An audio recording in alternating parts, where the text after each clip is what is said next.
No? Hmm. Okay, there it is. Check, check. Just checking to see how things are working. Concurrent viewers, no views yet. Um, well, that's fine. It's just trying out this live stream here. Never actually done it before, but I'm just trying to figure out my setup here. Really helps to have a second monitor where I'm using it right now, but hopefully it's recording and streaming and all that. Um, but anyhow, let's check it out. I got no views yet, but I'll just go through it and just kind of just act like I have a whole audience here. But um, let's take it. Let's check it out. All right. The release notes just came out for our game here. So we're just going to go through that here and talk about my thoughts on the new mechanics and everything like that. So we got new mechanics. We got crime. Crime is an evergreen that provides buffs to cards if the player has the crime emblem. When a player casts a spell with crime, the player's planeswalker will gain a crime emblem if they don't have one. When casting new spells with crime, additional effects will occur if the player has a crime emblem. Some spells can remove the crime emblem. If this happens, the player must play a new spell with crime to acquire the emblem and again guarantee the buffs of these spells. Oh, what am I getting? Recommend that. Yeah.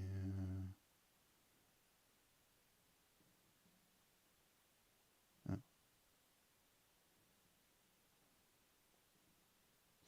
Stream's current bit rate is lower than the recommended bit rate. I don't know exactly what that means. Can't really. I don't know how stream bit rate of. Well, it doesn't seem like I could change that right now anyway, so I don't know why it's telling me, but oh well. So okay, get back here. So I asked him about this because when I was going through the spoiler cards, it said that, or I was going through the spoiler cards and I was looking through all the spells, being like, okay, so which spells with crime are worth checking out and maybe playing? But I went through and none of the spells had crime, so I was like, what gives with that? So I asked them, and yeah, it's any card, not spells. Just any card that has the crime emblem on it will trigger the crime emblem being put onto your planeswalker. So that's how that's supposed to work.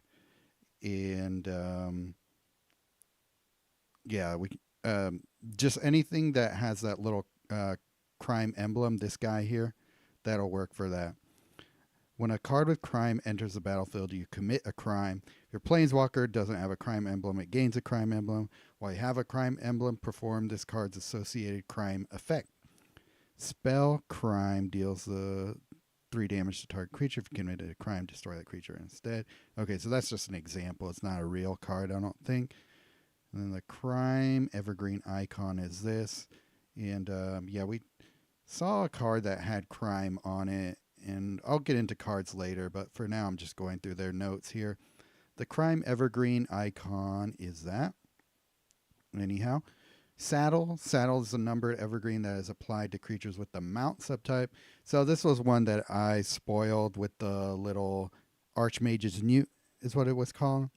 At the beginning of the combat on each player's turn, if that player controls another creature with power equal or greater to the mount saddle number, that creature with saddle becomes saddled. Saddled creature can trigger an effect when it attacks or when it becomes saddled, but also gains can't block until the beginning of the player's next turn and is the last creature to attack.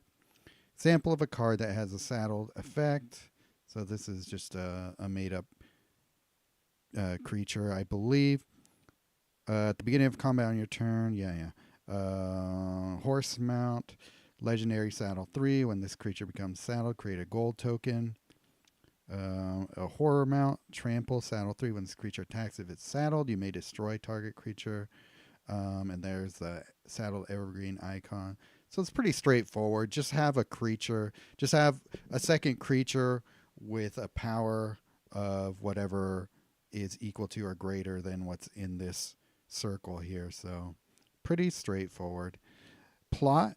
This is a numbered evergreen. A card with plot may be exiled from the player's hand by paying the specified amount of mana. It then gains the plotted emblem. At the end of turn, if a card with plot has a plotted emblem, it loses the plot evergreen and returns the hand with full mana.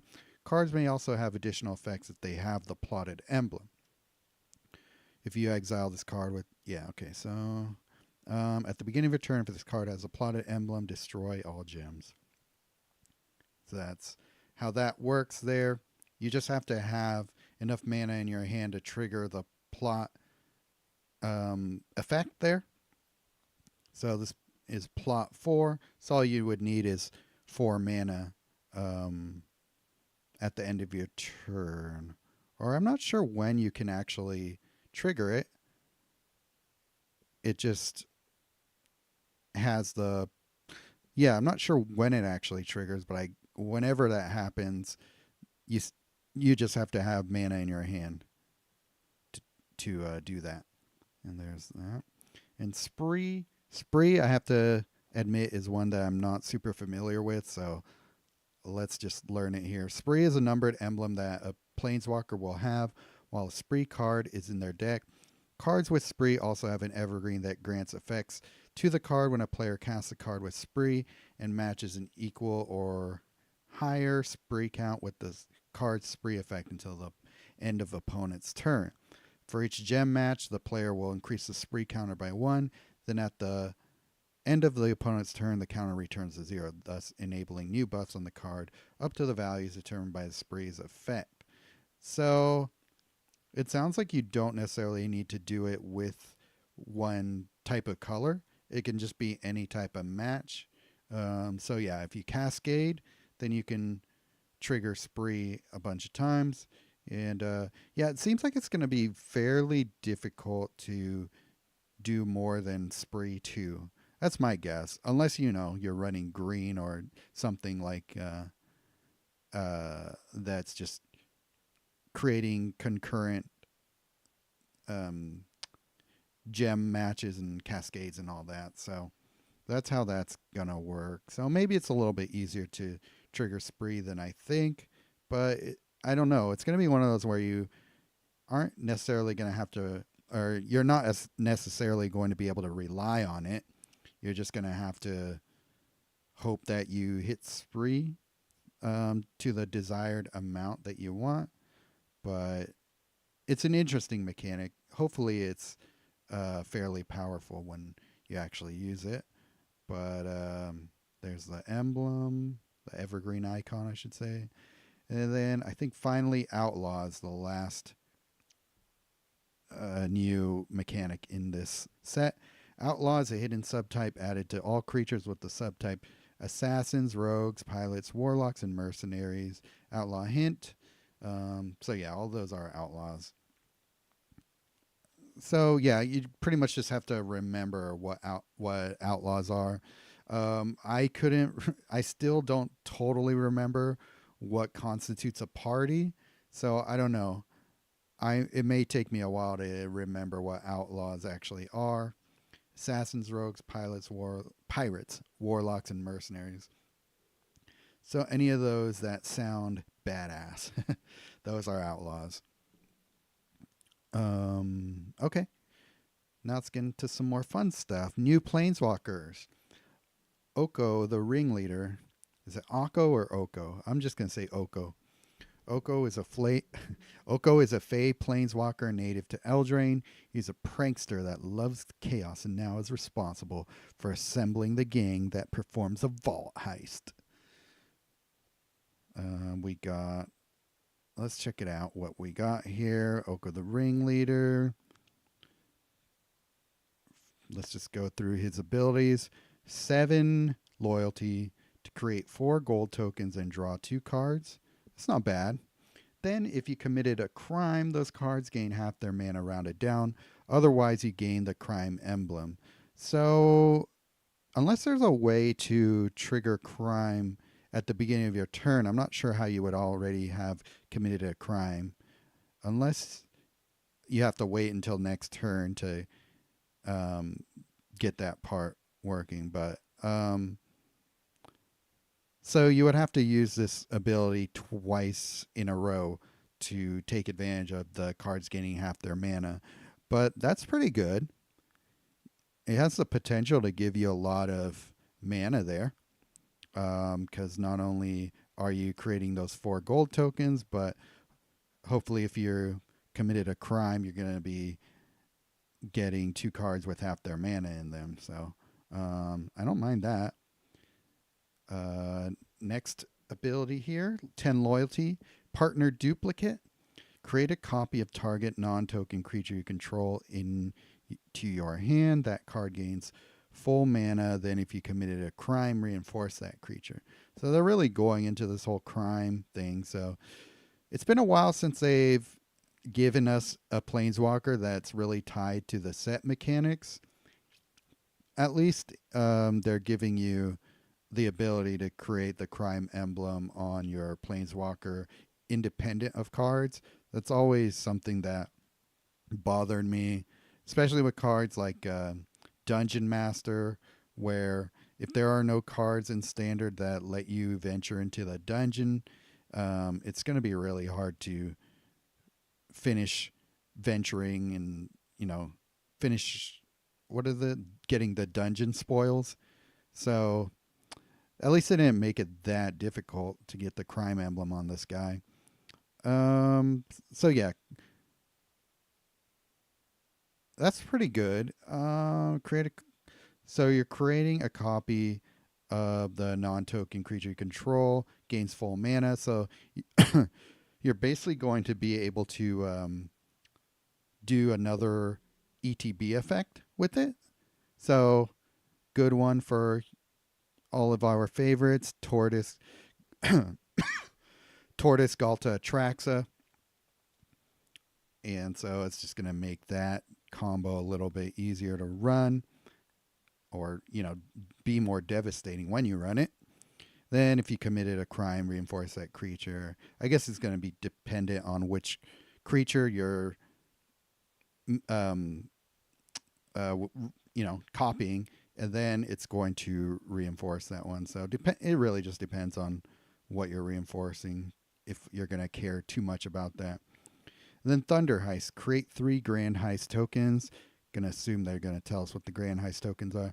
Then if you committed a crime, create 8 gold tokens. Oh yeah, I do remember what the Grand Heist token is. We'll get to it. These mana bonuses are pretty disappointing. I know that some people like the no negative mana bonuses, but I just rather have more mana per swap than worrying about not having an on-color swap. Because we're talking blue and green. It's going to be easy to get blue and green swaps anyway. So I just wish that you got a little more per on-color match. The +2 on black is decent. That's kind of nice, but with the way things are, and if you're a good enough deck builder, you're not going to worry about that +2 on black. You're going to just be swinging for green and blue. So just not my favorite. It's part of the reason I barely ever use Kiora anymore. Just doing her abilities are decent and all, but dealing with that only 6 mana per green and blue, it's just so much slower than Kasmina to me. I mean, I've used her recently, and she's great in Legacy still, but, who's not? So they got a little bit of strategy hints, but I don't know. I never really pay attention to those. Let's over here get the Grand Heist token. It's a 3 support shield, and it's indestructible. So does that mean it has resilient? I'm not totally sure what that means, but I'm going to guess they mean resilient. When a gold token is destroyed during your turn, fetch a random card from your opponent's hand. And if you can't fetch the first card from your opponent's library, then that card gains full mana. At the beginning of your turn, the support loses 1 shield. Okay, it's one of those. Um, I mean, that's a powerful effect, and it's not super expensive loyalty wise to um, get it going. But yeah, so a gold token is destroyed during a turn. So I asked them about this, and it's going to be fetching that random card from your opponent's hand. It's taking it out of their hand and putting it into yours. So in that regard, even it's like if it's a crappy card, it means that they're not going to be able to steal it or not going to be able to cast it. So I think that can be really cool. It can be a good way to keep your opponent locked away from doing a lot of nasty things to you if you're stealing their cards away from them. And hopefully it's something useful. But I just never really loved the steal your girl strategies like Gauze talks about. But, you know, it still could be a decent card there. Or a decent ability. It remains to be seen. I mean, Oko, the original Oko 1, kind of has a similar ability in his third ability as well, where you're swapping cards with your opponent. And I don't really like that. I like his first ability, and that's about all I ever use it for. But I think I'll like this Oko more because he's getting more out of his first ability than the original. But yeah, we'll see. And then we got Duretti, Ingenious Iconoclast. Duretti is a goblin planeswalker that hails from Fiora. He's a master artificer who specializes in creating treasure from junk. His legs don't work, so he's a work wheelchair to move around. That's kind of funny way to put it. My legs don't work. Scrap mongering, 9 loyalty. Let's see what we get out of it. Destroy the top 6 cards of your library. Okay. There's a lot you can do with that. Then return the first 2 artifact cards from your graveyard to your hand, and those cards gain X mana. X is 2 plus the number of non-artifact cards in all graveyards times 2 up to 15. So we got a cap on it, which is not always my favorite, but getting 2 artifact cards in your graveyard and putting 15 mana into them is not bad. We're getting, but you know, it's going to take a little while to get there usually, I would say. Destroying top 6 cards of your library, you can do a lot with that, though. That's not bad. And then, so you're going to be encouraged to use artifacts, which is cool. I mean, there's a lot of good artifacts in Standard right now. Cryptics, one of my favorites right now. It's like my go-to gem converter, and I like it.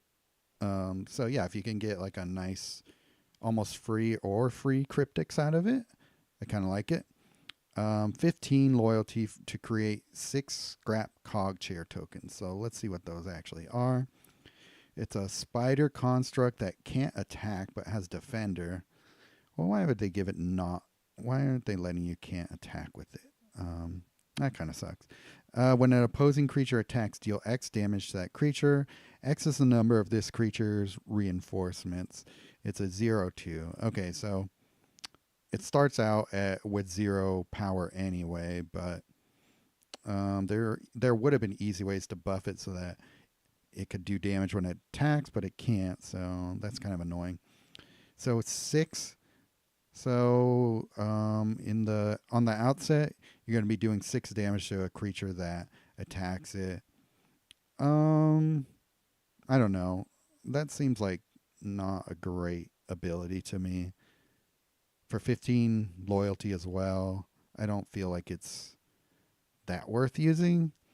It's another one of those curse of the second ability where almost none of them are that great compared to their first and third. But let's check out its third. Academic Reclamation, 21 loyalty. Okay, so we're getting into a little bit higher cost of loyalty. Deal X damage to each opposing target. X is the number of artifact cards you control, including their reinforcements. Then reinforce your artifact cards 3 times. Okay. So we got some decent artifact creatures and stuff in Standard too. Such, so artifact cards. All right, so yeah, it's not just supports that you can grab with this first ability. You can grab any artifact from it. So Blade Coil, that's a good one. Plenty of other artifacts. Um, what's his face? Cityscape Leveler. Card I've been using a lot lately. Really good card. So yeah, reinforcing our artifact cards 3 times. If you get a Cityscape Leveler, that's going to be a 24/24 right off the bat there. So it can be good. I feel like it's a little bit too dependent on what's good in standard, as far as how effective these abilities are going to be. If there aren't a lot of great artifacts in standard, you might not be using him that much. So it's kind of like Tezzeret, the um, the second dual color Tezzeret, where he's got a lot of abilities that revolve around artifacts as well. And I tend not to use him that much. He's okay. I don't love him, but you can do power. You can make powerful decks with him, but there, if you're going to be worrying about his abilities, then it's a little bit more strict in what you could use effectively. And so his mana bonuses are really weird. I've never seen this type of mana spread before. I'm not sure yet what to think about it. So, um, a nice thing to try and pair this with, because he has positive mana bonuses across everything except for green, is Sunken Citadel. So if we use Sunken Citadel, it's going to +2 all of these mana bonuses. So you're going to get, you know, yeah, that's going to be pretty good. You get 9 mana on a red match, 8, 7, and 6. Yeah, that's pretty good. You do have to use Sunken Citadel, of course, but that's not a bad mana spread if you are building for it. Cool. Yeah, it's gonna take a bit of figuring out to see if it's any good, but that's fine. Events, locomotive looters. Okay, let's see what the special rules are. 12 charges per node, but only one node. It's a PvP. Is it a coalition event? I cannot tell. I don't think it is. I'm not seeing anything. Deck restriction standard. Progression rewards. They won't tell us. No entry fee. I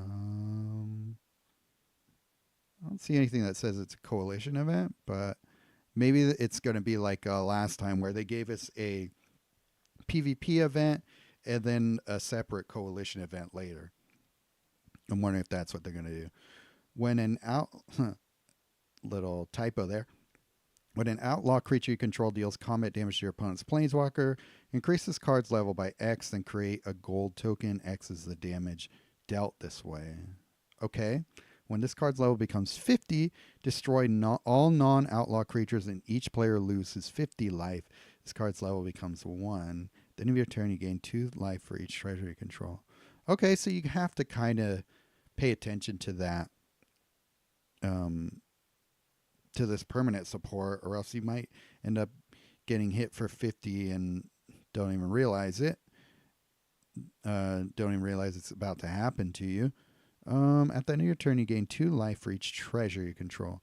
So a gold token is a treasure, right? Or is a treasure just a artifact?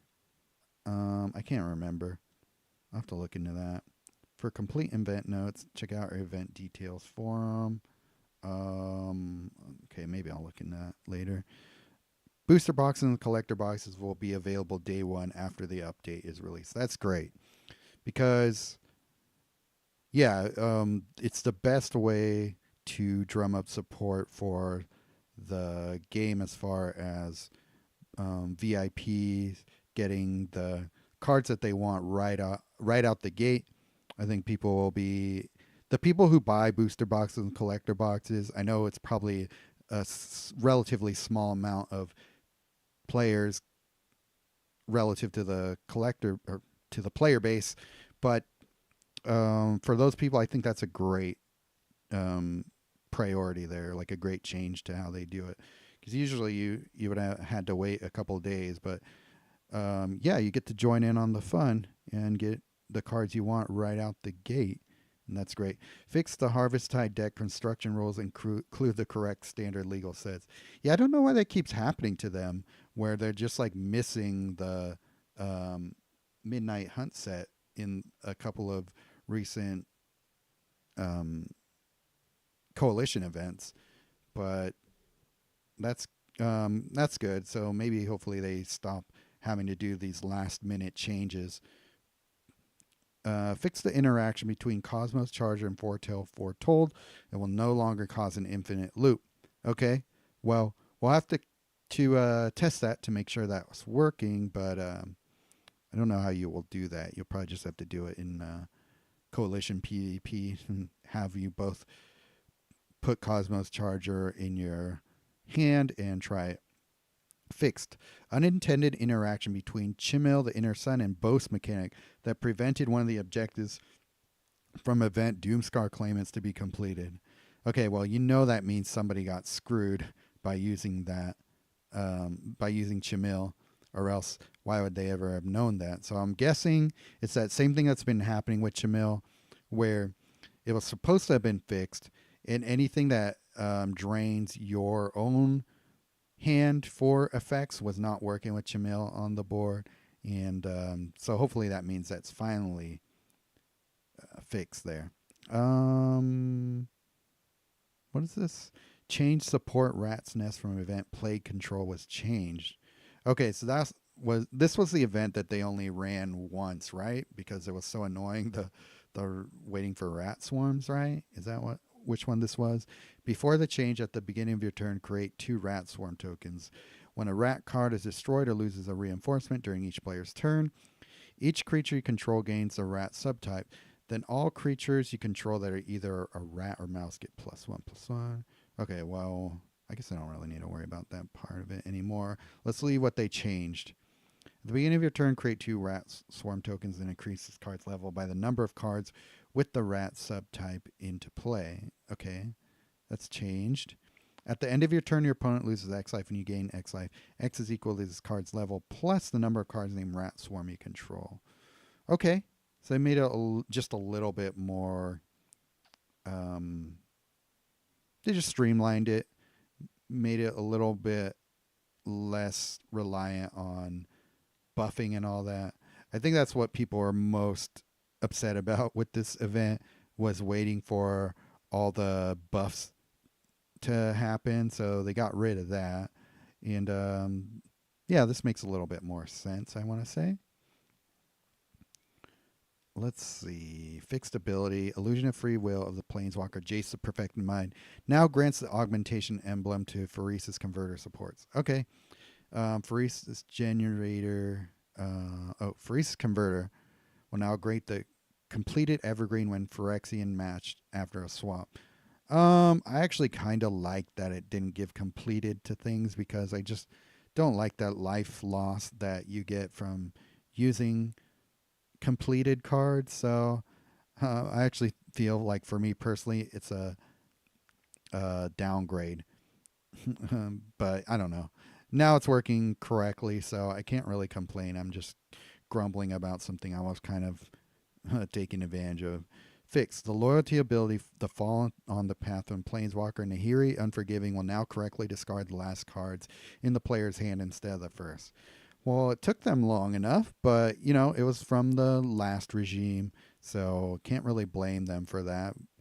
And plus, also, this was a super unpopular Planeswalker, so I don't think anybody really was going to care that much about that beforehand. But, I've been using her a little bit more lately, Nahiri the Unforgiving, just because they fixed a lot of things that weren't working with her. She's still not great, but she's definitely better than the grade that I had for her before. If she was like a D Planeswalker, she's probably like a C now. Change Maleva, the stalwart ability text with change. Before the change, at the beginning of your turn, your creatures gain indestructible until the beginning of your next turn. After the change, when this creature enters the battlefield, your creatures gain shield counter 2. Um, oh, interesting. So they got rid of the whole indestructible thing and just did shield counter 2 instead.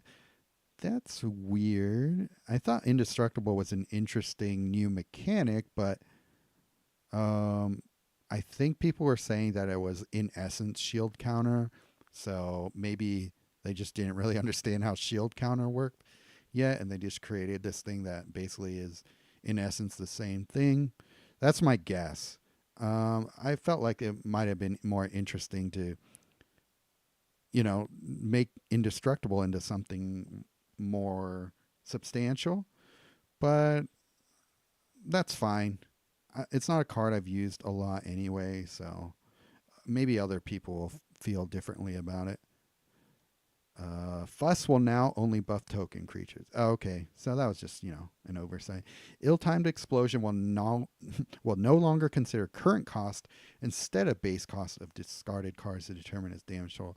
Okay, so this was something that maybe I had something to do with this change because I used this card with Hazard's Undying Fury, which lowered the base mana cost of spells that it fetched to 0. So when I cast Ill-Timed Explosion with it, any card that was already, um, reduced in base cost meant that it was not is doing 0 damage to my opponent. So I'll definitely try this combo out again um, when we get the actual update and see how it works. It it's a potentially really cool combo there, but we'll see. Cavern of Souls will now correctly convert gems to the colors of the planeswalker being used. Oh, good. Because this was, I believe, an exclusive card. So the fact that it wasn't working correctly was kind of a bad look. um, Fixed the solved effective card Case of the Crimson Pulse will now deal the correct amount of damage to creatures without reinforcement. Okay, so that was something that was kind of messed up about this card, if I'm remembering this one correctly. I'm trying to remember if this was the uncommon red case or the rare red case.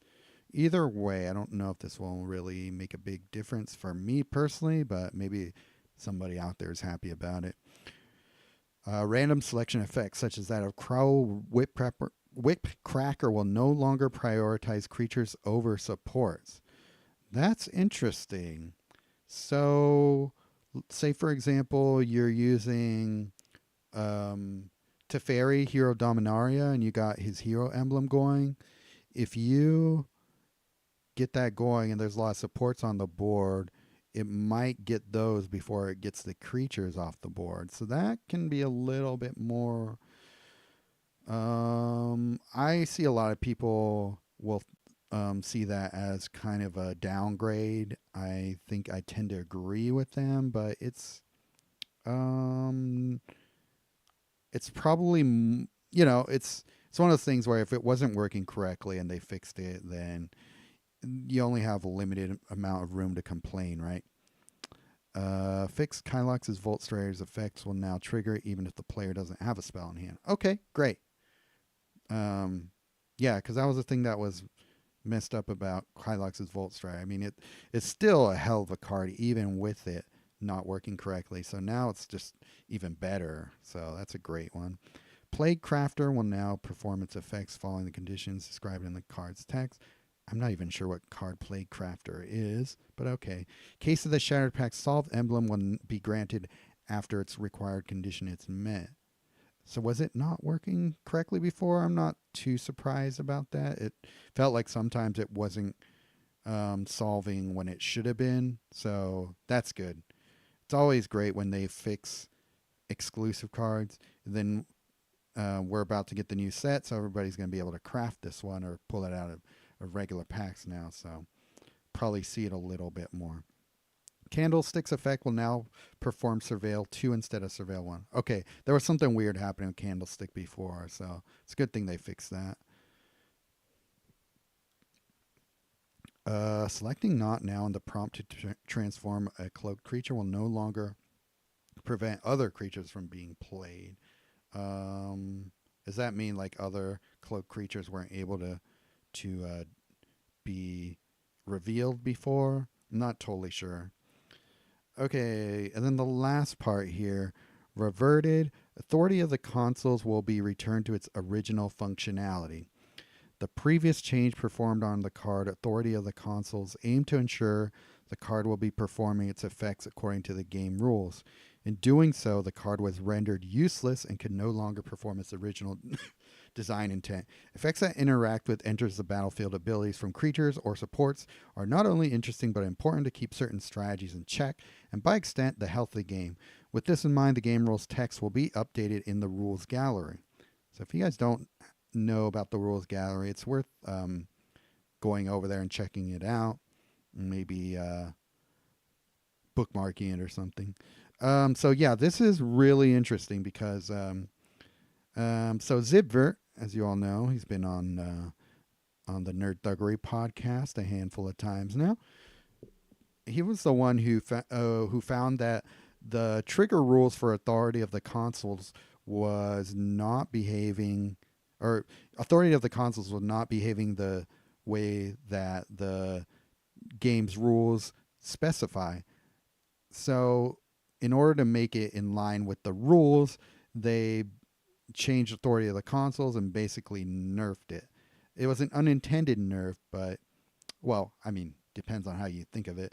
But the unintended part was not to make it a really bad card.